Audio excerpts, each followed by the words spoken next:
You were talking earlier about how history is everything, and you reminded me of an article. I don't know if you saw it just recently, talking about how in the South there's sort of a band where, the South obviously voted strongly for the Republican ticket in the last couple of elections, but there's a band where Obama won counties. Did you read this article by any chance? No, but that doesn't surprise me. Yeah, well, it's fascinating. So there's this band, and it runs across sort of parallel to the Gulf of Mexico, the coast, but 50 to 100 miles up north. And it sort of runs across several states. There's not a river or anything there. It's not a long. And the explanation is that 200 million years ago, that was the coastline.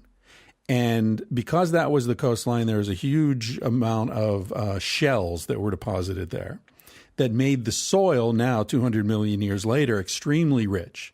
So when they were growing cotton in the South, those were the richest plantations. Therefore, they were the plantations that had the greatest number of slaves, most of whom stayed there after the Civil War. And so there's a very high population of black people in those particular counties. So you're talking about how everything's interrelated. It's like, well, okay, the Democrats or Obama anyway, won this county because 200 million years ago, this is where the coastline was. That kind of stuff is mind blowing.